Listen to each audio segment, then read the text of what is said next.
नमस्कार दोस्तों, आज हम आपको ले चलेंगे एक ऐसी कहानी के भावनात्मक सफर पर जो सिर्फ एक प्रेम कथा नहीं है, बल्कि आत्मा की गहराइयों को छू जाने वाला अनुभव है। गुनाहों का देवता हिंदी साहित्य का एक अमर उपन्यास जिसे लिखा है धर्मवीर भारती जी ने। ये कहानी है चंद्र और सुधा की, एक ऐसा रिश्ता जो प्रेम से परे है पर उतना ही गहरा है। इलाहाबाद की गलियों में पनपता एक निष्कलंक संबंध सरल हिंदी में और सजीव कहानी शैली में प्रस्तुत कर रहे हैं। तो अंत तक हमारे साथ बने रहिए और डूब जाइए इस अद्भुत कथा के भावों में। अगर आपको यह प्रस्तुति पसंद आए तो वीडियो को लाइक करें, शेयर करें और चैनल को सब्सक्राइब करना ना भूलें। चलिए शुरू करते हैं। इलाहाबाद की तंग गलियों में जहां पुरानी हवेलियां और कॉलेज की इमारतें साथ साथ खड़ी थीं, वहीं एक युवा छात्र चंद्र अपने जीवन के एक विशेष मोड़ पर खड़ा था।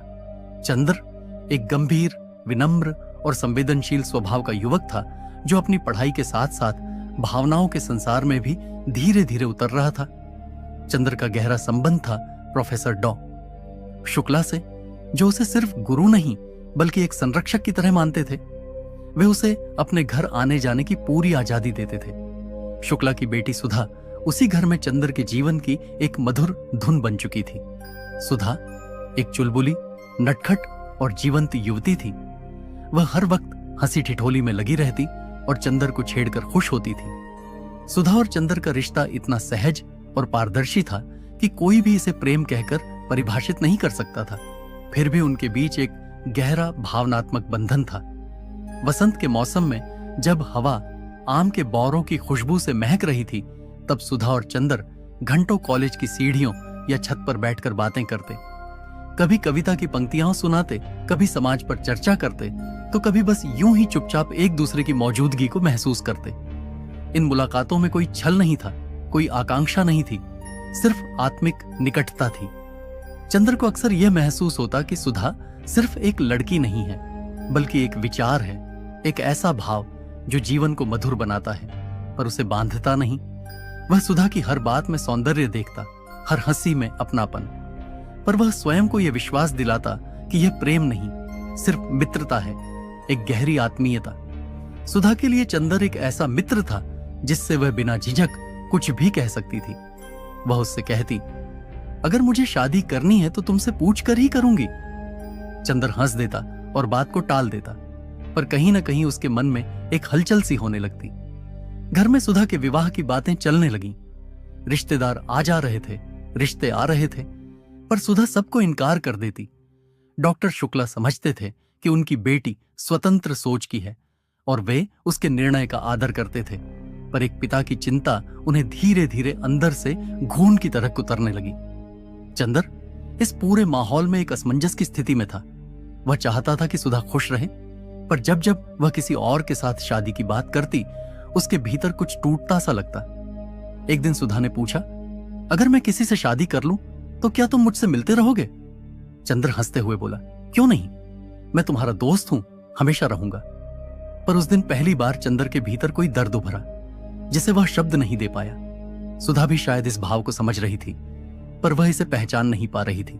उसे भी चंद्र के बिना जीवन अधूरा लगता, पर वह भी यही मानती रही कि यह सिर्फ दोस्ती है। इस मासूम से रिश्ते की परतें गहरी होती जा रही थीं और दोनों इस भ्रम में जी रहे थे कि यह सिर्फ एक सुंदर मित्रता है। इस बीच चंद्र अपने अध्ययन में भी अच्छा कर रहा था। वह अब कॉलेज में एक प्रतिष्ठित छात्र था। डॉ शुक्ला भी उससे गर्व करते थे और अपने परिचितों से कहते, अगर मेरा बेटा होता तो चंद्र जैसा ही चाहता। चंद्र को यह सुनकर आत्मिक संतोष मिलता, पर एक कोना ऐसा भी था जो चाहता था कि वह सिर्फ दत्तक पुत्र न कहलाए। सुधा और चंद्र की यह आत्मीय यात्रा एक ऐसे मुकाम की ओर बढ़ रही थी जहां भावनाएं गहराई से उतरती जा रही थीं, पर कोई इस भावना को प्रेम कहने का साहस नहीं कर पा रहा था। इलाहाबाद की उन्हीं गलियों में समय सरकता रहा। वसंत की मृदुल हवा अब गर्मियों की तीव्र लहरों में बदल चुकी थी। सुधा और चंद्र की मुलाकातें कम नहीं हुई थीं, लेकिन अब उन पलों में पहले जैसी निश्चलता नहीं रही थी। दोनों के बीच जो आत्मीय रिश्ता था, उसमें अब कोई अदृश्य दीवार खड़ी हो रही थी। शुक्ला अपने कर्तव्यों को लेकर सजग थे। वे समझ चुके थे कि सुधा विवाह योग्य हो चुकी है। समाज के नियमों, परिवार की मर्यादाओं और पिता के धर्म के अनुसार उन्होंने सुधा के लिए उपयुक्त वर की खोज शुरू कर दी थी, परंतु वे यह भी भली भांति जानते थे कि सुधा किसी साधारण युवक से विवाह नहीं करेगी। वह अपने मन के निर्णय से बंधी थी और यह निर्णय कहीं न कहीं चंद्र से जुड़ा था। चंद्र को जब यह बात धीरे धीरे झांत हुई कि डॉम शुक्ला सुधा के विवाह की बात सोच रहे हैं, तो वह भीतर ही भीतर विचलित हो उठा। वह सुधा से प्रेम करता है, यह बात अब उसके हृदय ने स्वीकार कर ली थी, लेकिन उस प्रेम में अधिकार नहीं था। वह प्रेम ऐसा था जिसमें वह सुधा की स्वतंत्रता का आदर करता था। सुधा भी अपने भीतर कुछ बदलता हुआ महसूस कर रही थी। पहले चंद्र के साथ खुलकर बातें करना, देर तक हंसना, लड़ना, यह सब अब उसे अलग तरह से प्रभावित करने लगे थे। अब वह चंद्र की बातों पर भीतर तक सोचने लगी थी। उसकी हंसी के बीच अब भावुकता छिपी होती थी। एक दिन की बात थी, गर्मियों की एक दोपहर, जब इलाहाबाद का सूरज आग उगल रहा था। चंद्र सुधा से मिलने गया। सुधा छत पर आम के अचार सुखा रही थी। उसने चंद्र को देखकर मुस्कुराते हुए कहा, इतनी गर्मी में आ गए? चंद्र ने भी मुस्कुराकर उत्तर दिया, तुमसे मिलना जरूरी था। सुधा चुप हो गई। कुछ क्षण तक दोनों एक दूसरे को देखते रहे। फिर चंद्र ने धीमे स्वर में कहा, सुधा, क्या तुम मुझसे कुछ कहना चाहती हो?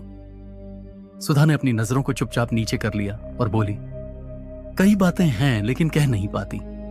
चंद्र समझ गया, यही तो उस रिश्ते की सबसे बड़ी विशेषता थी, कुछ कहे बिना भी सब समझ जाना। उसी दिन शाम को शुक्ला ने चंद्र को बुलाया और कहा, बेटा चंद्र, तुम्हें तो पता है मैं सुधा के लिए वर खोज रहा हूं। तुम इतने दिनों से घर में हो, तुमसे छिपा क्या है? अब चाहूंगा कि तुम भी अपनी राय दो। चंद्र जैसे पत्थर हो गया हो। वह जानता था कि उसके पास अधिकार नहीं है सुधा के निर्णय में हस्तक्षेप करने का। वह यह भी नहीं कह सकता था कि सुधा का विवाह न हो। उसने संयत स्वर में कहा, जो निर्णय आप और सुधा मिलकर लें वह मेरे लिए स्वीकार्य है। शब्द तो बोल दिए, लेकिन भीतर कुछ दरक गया। उसी रात चंद्र बहुत देर तक छत पर बैठा रहा, आंखें आसमान में गड़ाए हुए। उसे सुधा की हर बात याद आ रही थी, उसकी मुस्कान, उसकी हंसी, उसके उलाहने, वह सब कुछ जैसे उसके जीवन का हिस्सा बन चुके थे। वहीं दूसरी ओर सुधा अपने कमरे में खामोश बैठी थी। उसने अपने पिता के सामने विवाह को लेकर कोई विरोध नहीं जताया था, लेकिन वह भीतर से टूटी हुई थी। वह जानती थी कि अगर वह चाहे तो चंद्र से अपने दिल की बात कह सकती है, लेकिन वह चंद्र की स्थिति को भी समझती थी। चंद्र ने कभी अपने प्रेम को स्वीकार नहीं किया था और सुधा भी अपने संस्कारों के कारण यह पहल नहीं कर सकती थी। दिन बीतते गए। एक दिन डॉक्टर शुक्ला ने सुधा से कहा, बेटा, एक लड़के का प्रस्ताव आया है। वह अच्छा पढ़ा लिखा है, सरकारी नौकरी में है और परिवार भी अच्छा है। सुधा ने चुपचाप सिर झुका लिया। उसके हृदय में जैसे एक तूफान चल रहा था। वह जानती थी कि उस प्रस्ताव को स्वीकार करना उसके जीवन की एक बड़ी बलिदान होगा, लेकिन वह अपने पिता की चिंता और चंद्र की चुप्पी के बीच कहीं खुद को खो चुकी थी। अगले दिन सुधा ने चंद्र से कहा, अगर मैं विवाह के लिए हां कर दूं तो क्या तुम नाराज होगे? चंद्र ने मुस्कुराकर उत्तर दिया, मैं नाराज क्यों होऊंगा? तुम्हारी खुशी में ही तो मेरी खुशी है। इतना कहकर वह मुड़ गया और चला गया। उसकी आंखों में आंसू थे, लेकिन पीठ सीधी थी। वह रोना नहीं चाहता था, क्योंकि वह जानता था कि सुधा उससे यही अपेक्षा करती है, संयम और साहस की। सुधा देर तक उस जगह खड़ी रही जहां चंद्र खड़ा था। उसे ऐसा लग रहा था जैसे उसके जीवन की सबसे सुंदर चीज उसकी आंखों के सामने से खिसक गई है। अब सुधा ने अपने पिता से विवाह के लिए सहमति दे दी थी। डॉ शुक्ला प्रसन्न थे, लेकिन उन्हें सुधा की उदासी समझ नहीं आ रही थी। उन्होंने चंद्र को विवाह की सूचना दी और चंद्र ने औपचारिक रूप से बधाई दी। सुधा का विवाह तय हो गया था। बारात आने वाली थी। घर में हलचल थी, उत्सव था, पर सुधा और चंद्र दोनों के मन में एक मौन शोक गूंज रहा था। विवाह से एक दिन पहले सुधा ने चंद्र को बुलवाया। वह आंगन में अकेली बैठी थी। उसने चंद्र की ओर देखा और कहा, अगर कभी तुमने मुझे चाहा होता तो शायद आज सब कुछ अलग होता। चंद्र कुछ नहीं बोला। वह जानता था कि यही क्षण था जब वह सुधा से कह सकता था, मैं तुमसे प्रेम करता हूं। लेकिन उसने फिर भी कुछ नहीं कहा। वह बस चुपचाप उठा और वहां से चला गया। उस रात उसने आसमान की ओर देखा और सोचा, शायद हम दोनों ने अपना प्रेम खुद ही गंवा दिया, सिर्फ इसलिए कि हमने कभी इसे प्रेम कहा ही नहीं। सुधा का विवाह हो चुका था। वह अब किसी और की पत्नी बन चुकी थी। घर की चहल पहल, शादी की शहनाइयां, रिश्तेदारों की भीड़, इन सब के बीच चंदर अकेला रह गया था। विवाह के दिन वह बहुत संयम से सब देखता रहा। उसने सुधा को विदा होते हुए देखा। आंखें भरी थीं, लेकिन चेहरा कठोर, जैसे किसी ने उसकी आत्मा को अलग कर दिया हो और शरीर बस सामाजिक रीति निभा रहा हो। उस रात चंदर अपने कमरे में बहुत देर तक बैठा रहा। वह कुछ सोच नहीं पा रहा था, बस अनुभव कर रहा था। एक खालीपन, एक अधूरापन, एक ऐसा दर्द जो किसी रिश्ते के बिना भी जीवित था। अगली सुबह जब सूरज की किरणें कमरे में आईं, चंदर ने खुद को आईने में देखा। उसे लगा वह एक दिन में बूढ़ा हो गया है। उसकी आंखों के नीचे गहरे घेरे, बालों में हल्की सफेदी और सबसे बढ़कर उसकी आंखों का बुझा हुआ तेज, सब कुछ जैसे समय की चाबुक थे। चंदर ने फिर से अपने जीवन को साधने की कोशिश की। वह अब कॉलेज में पढ़ाई के साथ साथ लेक्चरर बनने की तैयारी में लग गया था। प्रोफेसर शुक्ला अब भी उसे अपने बेटे की तरह मानते थे, लेकिन उनके घर में वह पहले जैसा सहज नहीं रह गया था। वहीं सुधा, जो अब अपने पति के साथ दूसरे शहर में बस गई थी, एक नई दुनिया में कदम रख चुकी थी। विवाह के बाद के दिन उसके लिए कठिन साबित हो रहे थे। वह सब कुछ कर रही थी, पत्नी का धर्म निभाना, सास की सेवा करना, रिश्तों में संतुलन लाना, लेकिन उसका मन कहीं ठहरा हुआ था। वह कई बार चुपचाप बैठी रहती और खिड़की से बाहर देखते हुए किसी को खोजती रहती। उसके पति एक अच्छे व्यक्ति थे, लेकिन वे सुधा को कभी समझ नहीं पाए। उनके और सुधा के बीच कोई आत्मिक रिश्ता नहीं बन सका। वे उसे सिर्फ पत्नी मानते थे, एक साथी नहीं। सुधा के लिए यह रिश्ता एक जिम्मेदारी बन गया था, एक ऐसा रिश्ता जिसमें प्रेम की जगह सिर्फ कर्तव्य था। उधर चंद्र पूरी तरह अपने अध्ययन और नौकरी की ओर झुक गया था, लेकिन रात के समय जब सब शांत हो जाता, वह सुधा को याद करता। उसकी हंसी, उसकी आंखें, उसकी बातें, सब जैसे जिंदा थीं उसके मन में। वह कई बार एकांत में बैठकर कविताएं लिखता, लेकिन फिर उन्हें फाड़ देता, क्योंकि वे कविताएं किसी के लिए नहीं होती थीं, बस एक सिसकती हुई आत्मा की आवाज होती थी। चंद्र को अब एक बात बार बार कचोटने लगी थी। अगर उसने सुधा से प्रेम की बात कह दी होती, तो क्या वह विवाह से इनकार कर देती? क्या वे साथ हो सकते थे? इन्हीं विचारों में उलझे एक दिन चंदर अपने कॉलेज के पुस्तकालय में बैठा था। वहां उसकी मुलाकात एक लड़की से हुई, पम्मी। पम्मी खुले विचारों वाली, आधुनिक जीवन शैली को जीने वाली एक तेज तर्रार युवती थी। वह साहित्य की छात्रा थी और चंदर से प्रभावित हो गई थी। पम्मी ने जल्दी ही चंदर से बातचीत शुरू कर दी। वह उसके साथ समय बिताना चाहती थी, उसके विचारों को जानना चाहती थी। चंदर भी पहले पहल थोड़ा झिझका, लेकिन फिर उसने पम्मी को एक मित्र की तरह स्वीकार कर लिया। पम्मी चंदर के जीवन में एक नई हवा की तरह आई थी, एक ऐसा झोंका जो उसे थोड़ी देर के लिए ही सही सुधा की यादों से बाहर निकाल पाता था। लेकिन वह भी जानती थी कि चंदर पूरी तरह उसके साथ नहीं है। वह कई बार कहती, तुम जब भी चुप हो जाते हो, मैं समझ जाती हूं कि तुम कहीं और हो। चंदर मुस्कुराता और बात टाल देता। वह पम्मी के साथ समय बिताता, लेकिन उसका मन कहीं और था। उसकी आत्मा अब भी सुधा के पास थी, उसी सुधा के पास जो अब एक पराई हो चुकी थी। इधर सुधा का जीवन और कठिन होता जा रहा था। उसके पति उसे समझ नहीं पाते थे और उसे अक्सर अकेलेपन का सामना करना पड़ता था। उसने एक दिन अपने पिता को पत्र लिखा, बहुत लंबा, भावनाओं से भरा हुआ। उसमें उसने लिखा कि वह चंदर को भूल नहीं पाई, कि वह रिश्ता उसके जीवन का सबसे सच्चा हिस्सा था। डो शुक्ला ने वह पत्र पढ़ा और बहुत भावुक हो गए। उन्हें पहली बार एहसास हुआ कि उन्होंने सुधा को बिना पूछे एक ऐसे बंधन में बांध दिया था जिसमें उसका मन नहीं था। कुछ दिनों बाद सुधा इलाहाबाद आई। वह अपने मायके आई थी, लेकिन उसके मन में चंद्र से मिलने की तीव्र इच्छा थी। उसने खुद को बहुत रोका, लेकिन अंततः एक दिन वह उसके कॉलेज चली गई। वहां चंद्र पुस्तकालय में बैठा पढ़ रहा था। सुधा को सामने देखकर वह कुछ क्षण के लिए निःशब्द रह गया। फिर उसने धीमे स्वर में कहा, कैसी हो? सुधा ने कहा, ठीक हूं, लेकिन मन बहुत थका हुआ है। दोनों चुपचाप बैठ गए। फिर सुधा ने वही प्रश्न दोहराया जो कभी विवाह से पहले पूछा था, अगर मैं किसी और से शादी कर लूं तो क्या तुम मुझसे मिलते रहोगे? इस बार चंद्र ने उत्तर दिया, अब भी मिल रहा हूं। सुधा की आंखों में आंसू आ गए। उसने धीरे से कहा, तुमने तब क्यों नहीं कहा कि तुम मुझसे प्रेम करते हो? क्यों नहीं रोका था मुझे? चंद्र कुछ नहीं बोला।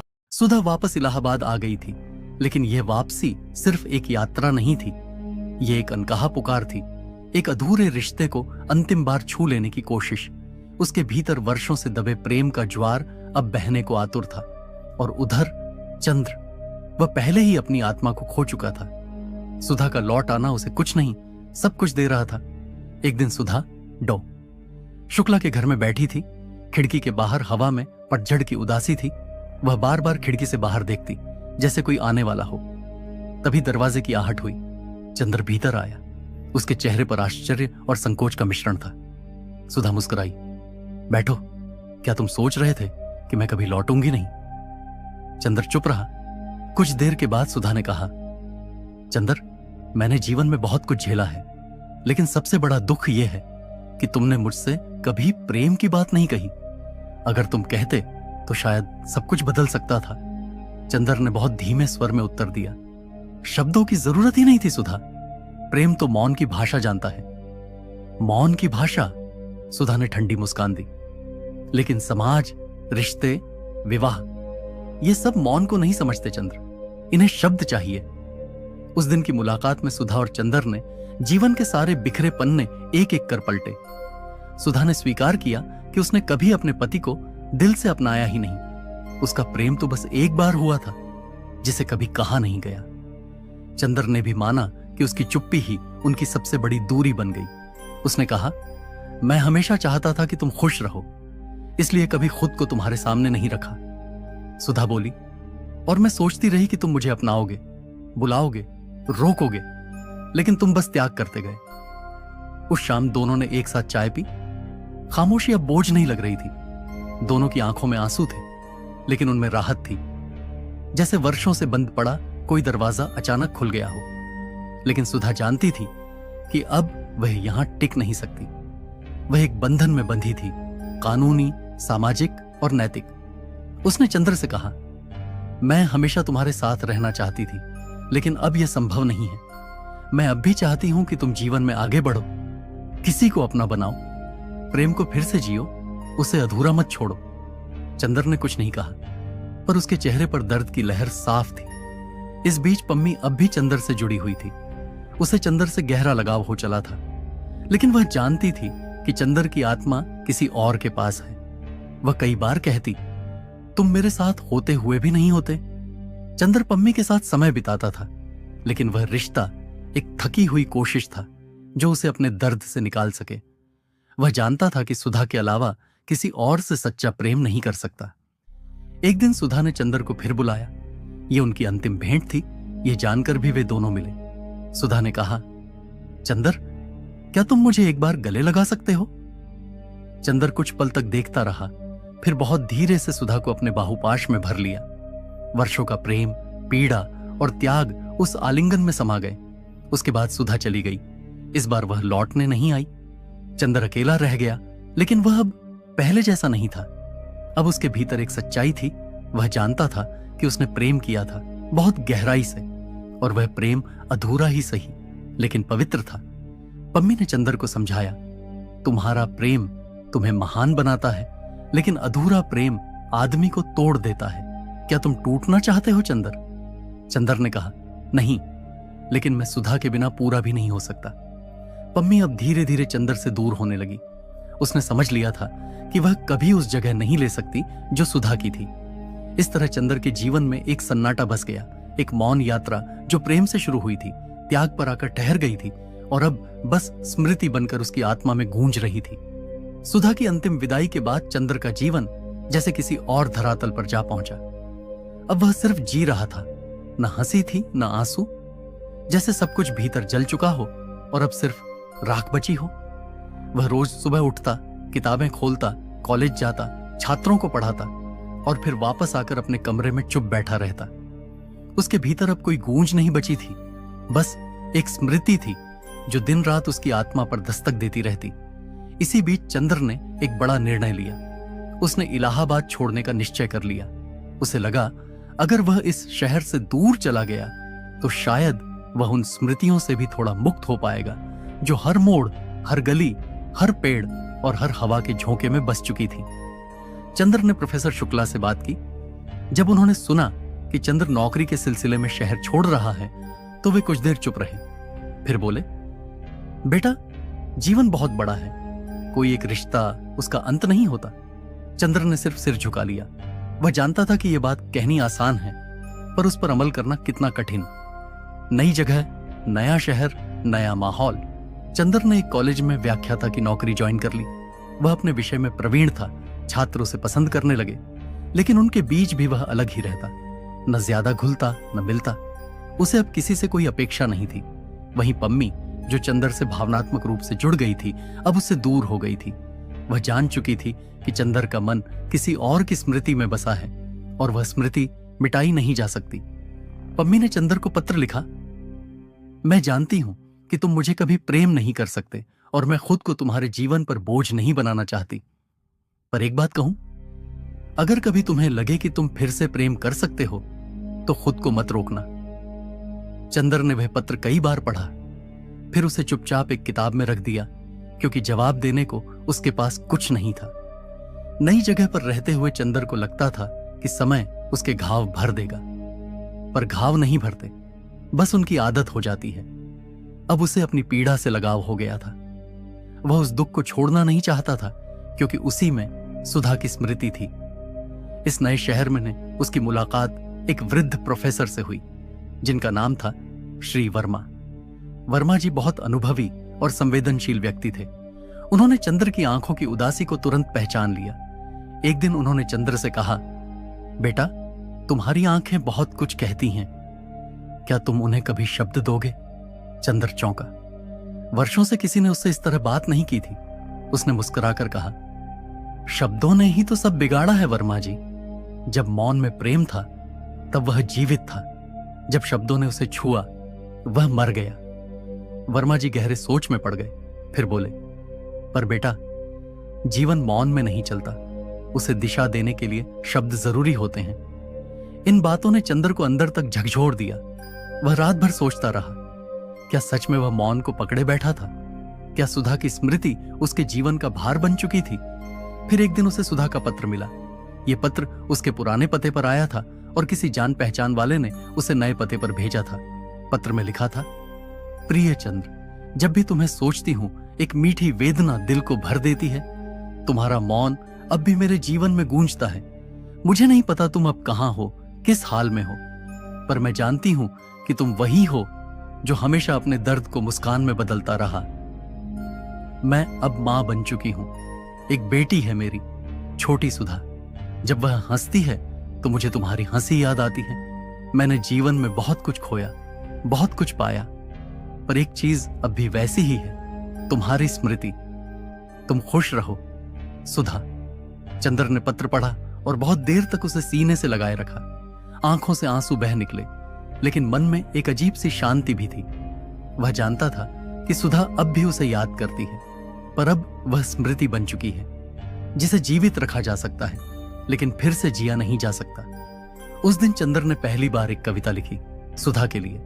वह कविता प्रेम का अंतिम पत्र थी, जिसमें न शिकायत थी न अपेक्षा, बस एक कोमल विदाई। मैं नहीं कह सका जो कहने आया था, तुम समझ गई थी जो मैं छुपा लाया था। अब जब सब बीत गया तो लगता है प्रेम यही था, शब्दों से परे, मौन में जन्मा, मौन में मरा। चंद्र अब बदल चुका था, वह टूट चुका था, लेकिन उस टूटन में भी गरिमा थी। वह अब दूसरों को पढ़ाता, उन्हें प्रेरित करता, प्रेम और त्याग की बातें करता। छात्रों को वह सिर्फ शिक्षक नहीं, एक जीवनदर्शी के रूप में दिखने लगा। और फिर धीरे धीरे वह सीख गया कि कुछ प्रेम अधूरे ही अच्छे होते हैं। वे जीवन नहीं देते, लेकिन जीवन को एक अर्थ जरूर दे जाते हैं। नई जगह, नई दिनचर्या और पुराने घावों के साथ चंद्र का जीवन अब एक गहराई भरा सन्नाटा बन चुका था। अब न वह चंद्र था जो इलाहाबाद में था, और न ही वह सुधा रही जो किसी आंगन में हंसती थी।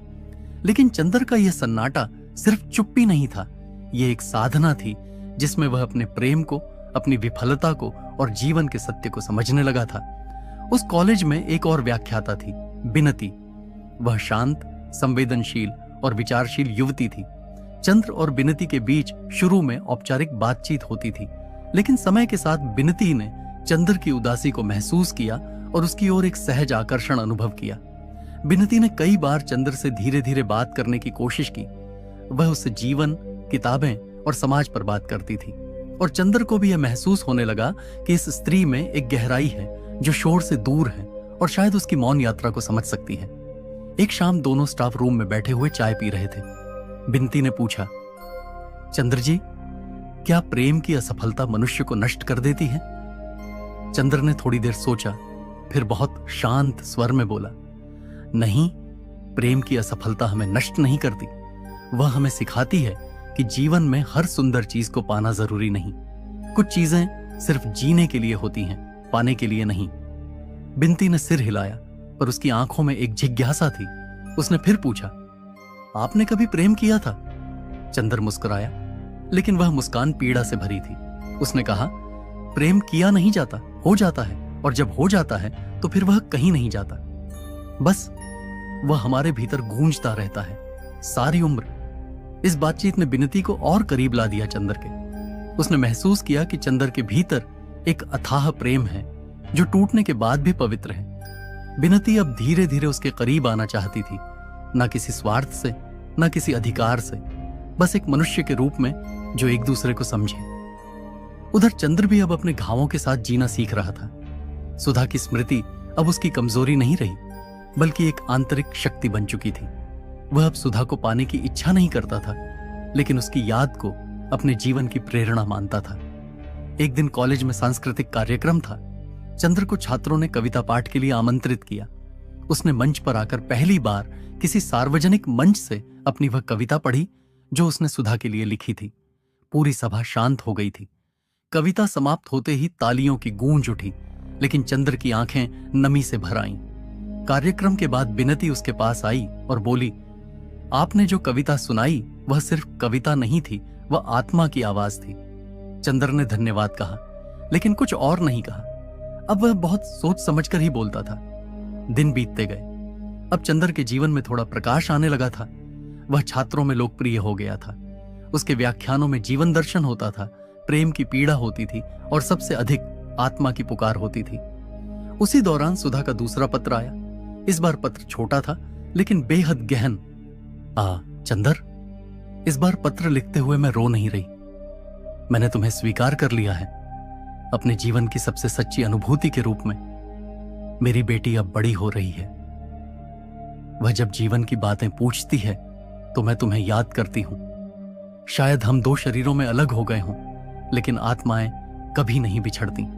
हमेशा तुम्हारी, सुधा। चंद्र ने उस पत्र को अपने तकिए के नीचे रख लिया।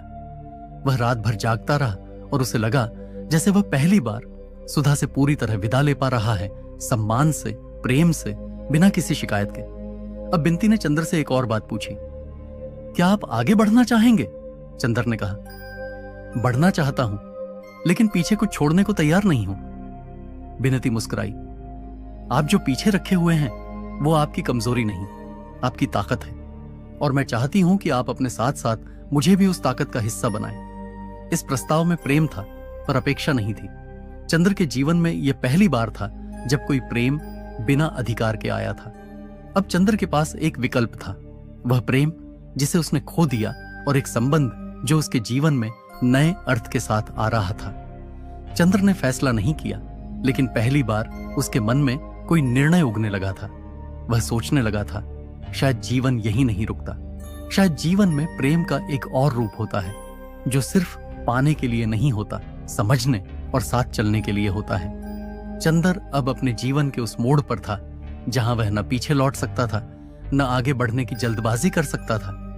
सुधा की स्मृति अब उसकी आत्मा में बस चुकी थी, और बिनती के साथ उसका रिश्ता एक नए विश्वास की दस्तक दे रहा था। जीवन की यह स्थिति जहां भूतकाल की छाया और भविष्य की संभावना साथ साथ चलती है, बहुत सूक्ष्म और चुनौतीपूर्ण होती है। कॉलेज के कामकाज, व्याख्यानों और छात्रों की बातचीत के बीच चंद्र अब पहले की तुलना में अधिक संतुलित दिखाई देने लगा था। वह छात्रों से दिल से जुड़ने लगा था। उनके प्रश्नों का उत्तर केवल किताबों से नहीं, अनुभवों से देने लगा था। उसकी आंखों की उदासी अब भी वही थी, पर उसमें एक गहराई थी जो सुनने वाले को झकझोर देती थी।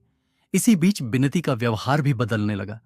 वह अब चंद्र के बहुत करीब आती जा रही थी, लेकिन उसने कभी उस दूरी को पार नहीं किया जिसे चंद्र ने स्वयं रेखांकित कर रखा था। वह जानती थी कि चंद्र की आत्मा में कोई और बसता है, लेकिन वह यह भी जानती थी कि प्रेम का सबसे सुंदर रूप वही होता है जिसमें प्रतीक्षा होती है, दबाव नहीं। एक दिन कॉलेज में पुस्तक विमोचन का कार्यक्रम था। चंद्र को अतिथि वक्ता के रूप में बुलाया गया था। वहां पर छात्रों, प्राध्यापकों और स्थानीय साहित्यकारों की उपस्थिति थी। चंद्र ने मंच पर खड़े होकर जो भाषण दिया वह किसी पुस्तक की समीक्षा नहीं बल्कि आत्मा की व्याख्या थी। उसने कहा, जीवन में प्रेम एक बार नहीं कई बार हो सकता है, लेकिन जो प्रेम आत्मा में उतर जाए वह फिर दोहराया नहीं जा सकता। उसे न भुलाया जा सकता है, न बदला जा सकता है। पर इसका यह अर्थ नहीं कि जीवन रुक जाए। जीवन का सबसे बड़ा सत्य यह है कि वह बहता है और बहते हुए नए आकार लेता है। इस भाषण के बाद बिनती ने पहली बार चंद्र से स्पष्ट रूप से कहा, मैं जानती हूं कि तुम अब भी किसी और को याद करते हो, लेकिन मैं चाहती हूं कि तुम अब जीवन को दोबारा महसूस करो। अगर तुम चाहो तो मैं तुम्हारे साथ चलना चाहती हूं। चंद्र ने कुछ पल तक चुपचाप उसकी आंखों में देखा। उसे वहां कोई अपेक्षा नहीं दिखी, सिर्फ सच्ची भावना दिखी। वहीं दूसरी ओर सुधा की जिंदगी अपने ही संघर्षों में उलझी हुई थी। एक दिन सुधा को अपनी बेटी के स्कूल के एक कार्यक्रम में जाना था। वहां एक शिक्षक ने कविता पढ़ी और वह कविता चंद्र की थी। सुधा चौंक गई। कविता की पंक्तियां जैसे उसकी आत्मा को भेद गईं। तुम आओ ना आओ, लेकिन मैं रोज आता हूं, तुम्हारी यादों की सीढ़ियां चढ़कर उन खिड़कियों तक जहां से तुम कभी झांकती थी। सुधा की आंखों से आंसू बह निकले। वह जान गई कि चंद्र अब भी अपनी अभिव्यक्ति में उसे जीवित रखे हुए है। उस रात सुधा ने फिर से एक पत्र लिखा, चंद्र, तुम्हारी कविता ने आज मेरी आत्मा को फिर से छू लिया। मैं जान गई कि हमारी कहानी कभी खत्म नहीं हुई थी, वह बस शब्दों से परे हो गई थी। मेरी बेटी अब तुम्हारी कविताएं पढ़ती है। वह कहती है, मां, इसमें जो लड़की है क्या वह तुम हो? मैं कुछ नहीं कहती, बस मुस्कुरा देती हूं। तुम जहां भी हो, मुझे यकीन है कि अब तुम मुस्कुराते होगे। तुम्हारी सुधा। इस पत्र ने चंद्र को झकझोर दिया। उसने देखा कि सुधा अब भी उससे भावनात्मक रूप से जुड़ी है, पर अब वह बंधनों से नहीं, स्मृतियों से जुड़ी है। अब चंद्र ने खुद से एक सवाल किया, क्या मैं जीवन में आगे बढ़ सकता हूं बिना सुधा को छोड़े? उत्तर था हाँ ना, क्योंकि प्रेम त्याग में नहीं, समर्पण में होता है। और जब स्मृति ही प्रेम बन जाए तो वह किसी को छोड़ने की बात नहीं होती, बल्कि उसे अपने भीतर जीवित रखने की बात होती है। उसने बिनती को एक दिन बुलाया और बहुत शांत स्वर में कहा, अगर तुम यह स्वीकार कर सको कि मेरे भीतर कोई ऐसा हिस्सा है जो हमेशा सुधा का रहेगा, तो मैं तुम्हारे साथ चलने को तैयार हूं। बिनती की आंखों में चमक थी। उसने मुस्कुराकर कहा, मुझे किसी को जीतना नहीं है, सिर्फ समझना है। और मुझे लगता है तुम्हें समझना मेरे जीवन की सबसे बड़ी खुशी होगी। उस दिन पहली बार चंद्र ने सुधा की स्मृति को आशीर्वाद की तरह अपने हृदय में बसा लिया, न दुख के साथ न पीड़ा के साथ, बस एक शांत संतोष के साथ। अब उसके जीवन में प्रेम फिर से लौटा था, पर इस बार वह प्रेम पाने या खोने का नहीं था, समझने और साथ चलने का था। बिनती के साथ नई समझदारी का रिश्ता बन जाने के बाद भी चंद्र का मन बार बार अपने अतीत की ओर लौटता था। उसने कभी सुधा से किया प्रेम पूरी तरह से अपने भीतर से मिटाने की कोशिश नहीं की, बल्कि उसे एक पवित्र स्मृति के रूप में अपने हृदय में स्थान दे दिया। यह एक ऐसा स्थान था जहां कोई आंसू नहीं था, कोई शिकायत नहीं थी, सिर्फ शांति थी। इन दिनों चंद्र का व्यवहार और भी सौम्य हो चला था। उसका चेहरा अब भी गंभीर रहता, लेकिन उसमें अब क्रोध या असहायता नहीं दिखती थी, बल्कि एक प्रकार की स्वीकृति की गरिमा झलकने लगी थी। छात्रों को वह सिर्फ किताबें नहीं पढ़ाता था, वह जीवन पढ़ाता था। प्रेम, आत्म बलिदान और मौन के भीतरी संसार की अनुभूतियां वह ऐसे शब्दों में बांटता जिन्हें सुनने वाले के भीतर कुछ हिलने लगता। कॉलेज के प्रधानाचार्य ने एक दिन चंद्र को अपने कमरे में बुलाकर कहा, आपके व्याख्यानों में कुछ ऐसा है जो विद्यार्थियों को अंदर तक छू जाता है। आपने हमें यह सिखाया है कि अध्यापन सिर्फ पाठ्यक्रम का हिस्सा नहीं, एक आंतरिक साधना है। चंद्र मुस्कुराया। पहले कभी किसी ने उसके भीतर के संघर्षों को इतनी गहराई से नहीं समझा था। उस दिन पहली बार उसने महसूस किया कि उसके जीवन की पीड़ा किसी उद्देश्य के लिए थी, एक ऐसा उद्देश्य जो अब दूसरों के जीवन को छू रहा था। उधर बिनती अब चंद्र के जीवन की एक सहज उपस्थिति बन चुकी थी। वह उसके घर आती, कभी किताबों पर चर्चा करती, कभी कॉलेज की व्यवस्थाओं पर, लेकिन हर बार वह चुपचाप चंदर की आंखों को पढ़ने की कोशिश करती, जैसे हर बार पूछना चाहती हो, क्या अब मैं वहां आ सकी हूं जहां कभी सुधा थी? एक दिन बारिश हो रही थी। चंदर की खिड़की के बाहर तेज हवाएं चल रही थीं और आकाश में बिजली चमक रही थी। बिनती कमरे में दाखिल हुई। उसके हाथ में गर्म चाय थी। उसने चाय चंदर की ओर बढ़ाते हुए कहा, बारिश में चाय पीने का मजा कुछ और होता है। चंदर ने प्याला लिया और कहा, हां, और इस मौसम में पुरानी यादें भी जल्दी लौट आती हैं। क्या आज भी यादें उसी तरह लौटती हैं? बिनती ने नजरों में हल्की चिंता के साथ पूछा। चंदर ने खिड़की से बाहर देखते हुए कहा, अब वे मुझे दुखी नहीं करती। वे जैसे मेरे जीवन की संध्या बन गई हैं, शांत, मधुर, स्थिर। बिनती ने पहली बार साहस जुटाकर पूछा, क्या अब मुझे जगह मिल सकती है वहां जहां कभी सुधा थी? चंद्र ने उसकी ओर देखा बहुत गहरी दृष्टि से और बोला, तुम पहले से वहां हो, लेकिन तुम्हारी जगह कोई और नहीं ले सकता। तुम वह हो जो मेरे जीवन के इस चरण में मेरे साथ है और जो मेरे साथ रहना चाहती है, मेरी स्मृतियों के साथ, मेरे अधूरेपन के साथ। यह प्रेम है, संपूर्ण नहीं पर सच्चा। बिनती की आंखों से आंसू बहने लगे। उसने धीरे से कहा, मैं जानती हूं मुझे किसी से लड़ना नहीं है। तुम्हारा प्रेम बंटा नहीं है, वह विस्तृत हुआ है। चंद्र ने पहली बार उसका हाथ थामा। यह एक मौन स्वीकृति थी, एक नई शुरुआत की। इधर सुधा का जीवन भी अब स्थिरता की ओर बढ़ रहा था। उसकी बेटी अब बड़ी हो चुकी थी और साहित्य में रुचि लेने लगी थी। एक दिन उसने अपनी मां की अलमारी में रखे पत्र देखे जो कभी उसने चंदर को लिखे थे और चंदर से मिले थे। बेटी ने पूछा, मां, क्या यह चंद्र वही है जिसकी कविताएं मेरी किताबों में हैं? सुधा ने मुस्कुराकर कहा, हां, वही है। वह सिर्फ कवि नहीं था, वह मेरा एक अधूरा गीत था। बेटी बोली, क्या तुमने कभी उन्हें बताया कि तुम उन्हें अब भी याद करती हो? सुधा ने कहा, नहीं बेटा, कुछ रिश्ते बताने से नहीं, समझने से जीवित रहते हैं। मैं जानती हूं वह अब भी मुझे याद करता होगा, जैसे मैं उसे। इस संवाद ने सुधा के भीतर एक सुकून भर दिया। उसने अब खुद को पूरी तरह से स्वीकार कर लिया था। अब वह ना शिकायत करती थी, ना अपेक्षा। वह जानती थी कि चंदर अब उसकी स्मृति में नहीं, उसके जीवन के सार में बसा है। इधर चंदर और बिन्नती ने निर्णय लिया कि वे अब साथ एक नई जिंदगी की शुरुआत करेंगे। यह विवाह या औपचारिक संबंध की बात नहीं थी, यह साथ चलने का निर्णय था। बिन्नती ने चंद्र से कहा, मैं तुम्हारी पत्नी नहीं, तुम्हारी संगी बनना चाहती हूं, जो तुम्हारे शब्दों के साथ, तुम्हारी चुप्पियों में भी साथ हो। चंद्र ने एक दिन सुधा को पत्र लिखा। वर्षों बाद पहली बार उसने सुधा को लिखा, प्रिय सुधा, आज वर्षों बाद तुम्हें पत्र लिख रहा हूं। जीवन अब नए मोड़ पर है।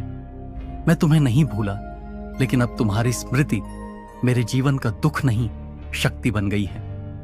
एक साथी मिला है जो तुम्हारी तरह नहीं, लेकिन तुम्हारी ही तरह स्नेहशील है। मैं अब तुम्हें जीवन में नहीं, आत्मा में रखता हूं।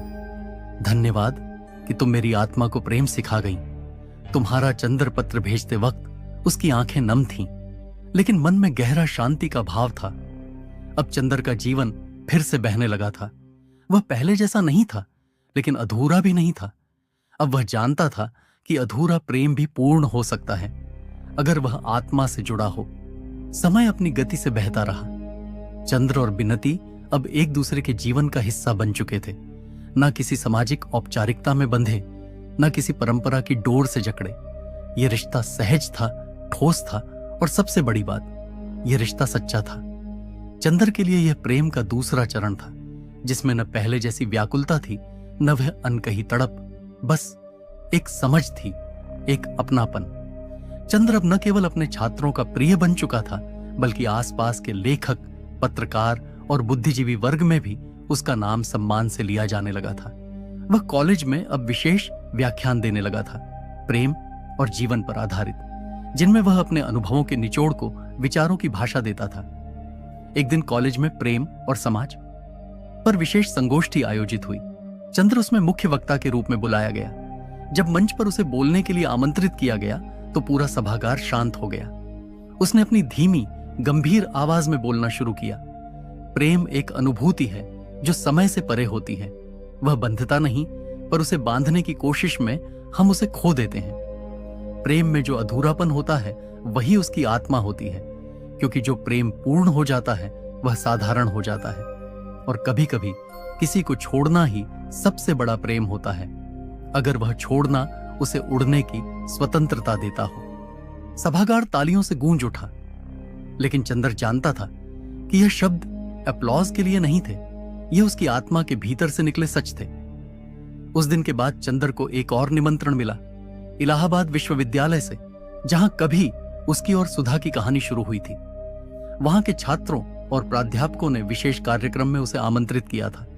बहुत वर्षों बाद चंद्र वापस उसी शहर में जा रहा था जहां उसकी आत्मा का एक हिस्सा अब भी बसा हुआ था।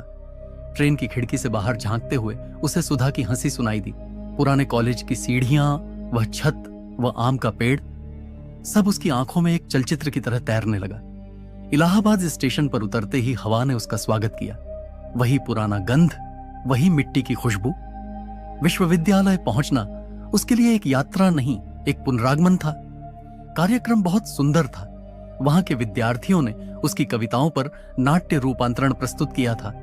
हर संवाद, हर दृश्य जैसे चंद्र को भीतर से तोड़ रहा था और जोड़ भी रहा था।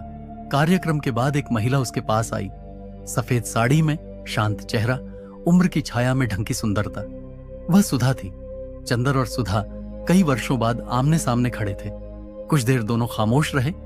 फिर सुधा ने कहा, बहुत सुनी तुम्हारी कविताएं, तुम्हारे भाषण, पर तुम्हारी आंखें अब भी वैसी ही हैं। चंदर मुस्कुराया, और तुम्हारी आवाज अब भी उसी तरह दिल को छूती है।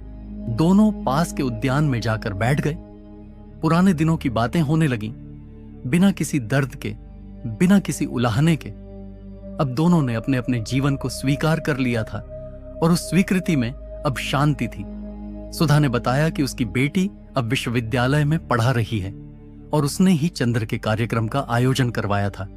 चंद्र ने कहा, शायद यही भाग्य की योजना थी कि हम इस तरह फिर मिलें, बिना किसी अपेक्षा, बिना किसी शिकायत। सुधा ने बहुत धीमे स्वर में कहा, तुम्हारे बिना जीवन अधूरा था, लेकिन अब समझ आ गया है कि अधूरेपन में भी एक पूर्णता होती है। तुमने जो दिया वह सब कुछ नहीं था, लेकिन सबसे सुंदर था। वह दिन, वह मुलाकात जैसे दो आत्माओं की पुनर्मिलन थी, जिन्हें जीवन ने भले ही अलग राहों पर भेजा, पर प्रेम ने कभी अलग नहीं किया। चंदर वापस लौट आया। इस बार मन में कोई बोझ नहीं था। सुधा से उसकी अंतिम मुलाकात अब क्लोजर बन चुकी थी। उसे अब किसी और प्रमाण की आवश्यकता नहीं थी। बिनती ने जब देखा कि चंदर के चेहरे पर अब एक अलग चमक है, तो उसने मुस्कुराते हुए पूछा, कुछ विशेष? चंदर ने सिर हिलाया। हां, मैंने आज खुद को पूरे रूप में पाया है। बिनती ने उसका हाथ थाम लिया, और दोनों एक साथ उस खिड़की के पास जा बैठे, जहां से एक नई सुबह झांक रही थी। अब चंदर का जीवन पूर्ण नहीं था, लेकिन अधूरा भी नहीं था। वह अब जान चुका था कि पूर्णता सिर्फ पाने में नहीं, समझने और स्वीकार करने में होती है। समय अब एक नई दिशा ले चुका था। चंद्र, जो कभी भावनाओं से उलझा एक युवा था, अब परिपक्व हो चुका था। वह प्रेम को एक अनुभूति के रूप में नहीं, एक साधना के रूप में जी रहा था। जीवन में जो कुछ अधूरा था, उसे उसने अधूरा ही स्वीकार कर लिया था, और यही स्वीकृति अब उसकी सबसे बड़ी पूर्णता थी। बिनती अब उसका जीवन संगिनी बन चुकी थी। न कोई औपचारिक घोषणा हुई, न विवाह की परंपरा निभाई गई। बस दो आत्माएं थीं, जो एक दूसरे को पूरी ईमानदारी और समझ के साथ स्वीकार कर चुकी थीं। चंद्र अब कभी सुधा का नाम नहीं लेता था, पर वह जानता था कि सुधा अब भी उसके जीवन में है, जैसे हवा में महक, जैसे कविता में मौन, जैसे संध्या में रंग। बिनती ने भी कभी सुधा का स्थान लेने की कोशिश नहीं की। वह जानती थी कि प्रेम को बांटा नहीं जा सकता, पर समझा जा सकता है। एक दिन चंदर अपने कॉलेज के पुस्तकालय में बैठा था। उसकी नजर एक पुरानी फाइल पर पड़ी। उसमें उसकी पहली प्रकाशित कविता की प्रति थी, वही कविता जिसे उसने सुधा के जाने के बाद लिखा था। उसने वह पंक्तियां दोबारा पढ़ी। मैं जो नहीं कह सका वही सबसे अधिक था, और जो कह दिया वह केवल शब्द थे। उसे याद आया कि वह कौन था, कहां से चला था, और आज वह कहां खड़ा है। उसी दिन शाम को कॉलेज के छात्रों ने चंद्र के सम्मान में एक विशेष काव्य संध्या का आयोजन किया। पूरा सभागार भरा हुआ था। हर छात्र, हर शिक्षक उस व्यक्ति को सुनने आया था जिसने उन्हें सिर्फ पढ़ाया नहीं, उन्हें जीवन जीना सिखाया था। चंद्र मंच पर पहुंचा। उसने माइक थामा और कुछ क्षण मौन रहा, फिर बोला, आज मैं कोई कविता नहीं सुनाऊंगा। आज मैं आप सबको उस व्यक्ति के बारे में बताना चाहता हूं जिसने मुझे गढ़ा। वह कोई देवी नहीं थी, न ही मेरी पत्नी। वह एक स्त्री थी जिसने मुझसे कुछ नहीं मांगा, सिर्फ मुझे समझा, और शायद इसीलिए मैं उसे कभी भूल नहीं सका। मैंने जीवन में बहुत कुछ खोया, लेकिन उस खोने ने ही मुझे यह सिखाया कि प्रेम का सबसे शुद्ध रूप वह होता है जिसमें त्याग हो, मौन हो और सम्मान हो। सभा मौन हो गई थी। हर व्यक्ति जैसे अपनी आत्मा में झांकने लगा था। कार्यक्रम के बाद बिनती ने चंद्र से कहा, आज तुमने अपने भीतर का सब कुछ सबके सामने रख दिया। चंद्र ने कहा, आज पहली बार मैंने अपने जीवन के सबसे बड़े गुनाह को स्वीकार किया। प्रेम को कभी न कह पाना, लेकिन शायद यही मेरा सबसे बड़ा धर्म भी बन गया। बिनती ने उसका हाथ थामा और बोली, तुम्हारे गुनाह ने तुम्हें देवता बना दिया है चंद्र। चंद्र चौंका। उसे याद आया, गुनाहों का देवता। सुधा ने कभी उसे यही तो कहा था, और आज वर्षों बाद वह कथन सत्य हो गया था। अब जीवन की संध्या थी। चंद्र के बालों में सफेदी उतर आई थी, लेकिन उसकी आत्मा पहले से अधिक तेजस्वी थी। वह अब भी रोज सुबह सूरज को नमन करता, किताबों के बीच बैठता, छात्रों से संवाद करता और शाम को बिनती के साथ चाय पीते हुए खामोशी में जीवन को महसूस करता। एक दिन सुधा की बेटी का पत्र आया। उसने लिखा, प्रिय चंद्र अंकल, मां अब इस संसार में नहीं है, लेकिन जाते समय उन्होंने एक बात कही थी, अगर मेरी आत्मा कहीं ठहरेगी तो वह चंद्र की स्मृति में होगी। उन्होंने आपके सभी पत्र और कविताएं सहेज कर रखी थीं। वे आपको लौट आना चाहती थीं, पर कभी भेज नहीं सकी। मैं वह सब आपको भेज रही हूं। आपकी और मां की कहानी अधूरी नहीं है अंकल, वह मेरे लिए सबसे सुंदर प्रेम कहानी है। चंद्र ने वह पत्र पढ़ा और पहली बार फूट फूट कर रो पड़ा। वर्षों से दबा हुआ सारा दर्द, सारा प्रेम, सारा मौन उस दिन आंखों से बह निकला। सुधा अब इस संसार में नहीं थी, पर उसका प्रेम अब भी जीवित था। और अब वह प्रेम केवल चंद्र का नहीं था, वह सबका था, जो पढ़ते थे, जो समझते थे, जो प्रेम में थे या प्रेम से टूटे थे। उस दिन चंद्र ने अपने कमरे की खिड़की खोली। बाहर गुलमोहर का पेड़ फूलों से भरा था। हवा में सुधा की हंसी थी और आसमान में उसका आशीर्वाद। उसने धीरे से आंखें मूंदी और कहा, सुधा, अब मैं तुम्हें जाने देता हूं और खुद को तुम्हारे साथ रहने देता हूं। अंत। गुनाहों का देवता।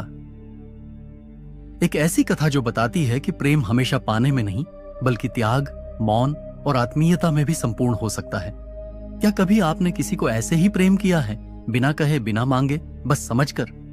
अगर यह कहानी आपके दिल को छू गई हो तो हमें बताइए, क्या प्रेम हमेशा पाना ही होता है या छोड़ देना भी प्रेम हो सकता है? अगर यह कहानी आपके भीतर कुछ हिला गई हो तो कृपया वीडियो को लाइक करें, शेयर करें और हमारे चैनल को सब्सक्राइब करें। ऐसी ही कहानियां और साहित्यिक यात्राएं लेकर हम फिर आएंगे। धन्यवाद।